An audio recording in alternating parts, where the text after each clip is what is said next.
بڑے بڑے مفکر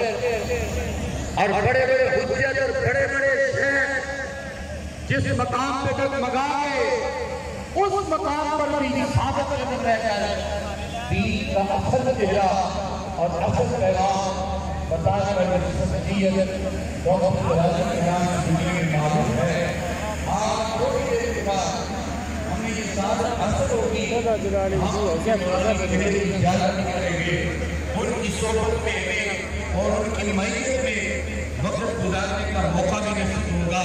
اور ان کی مقدس زبان سے نکلنے والے کلمات جو یقیناً دل کے اثر انداز ہوتے ہیں وہ بھی ہمیں سماعت کرنے کی سعادت حاصل ہوگی۔ آپ پورے اطمینان ہیں اور اپنے دلوں کی کھیتیاں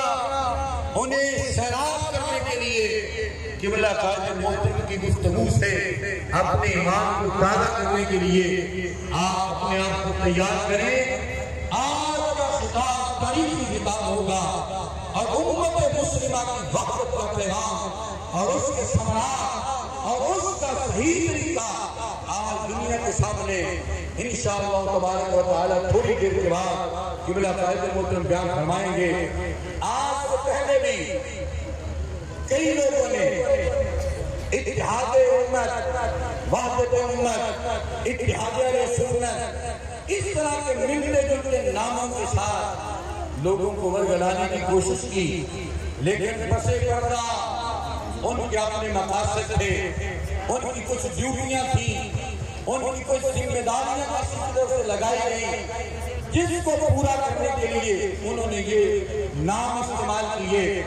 لیکن تھوڑی دیر کے بعد ان کے پردے جاگ ہو گئے۔ آج اتحاد امت، وحدت امت کا جو پیغام آپ کو دیا جائے گا، اس کے پس پردہ دنیا کا کوئی مقام نہیں ہے، اس کے پس پردہ صرف ایک مقصد ہے کہ پیارے حبیب علیہ السلام کی امت ایک پلیٹ فارم پہ کھڑی ہو جائے۔ رب کائنات اس امت کو ایک مرتبہ پھر پوری دنیا پہ غلبہ عطا فرما دے گا۔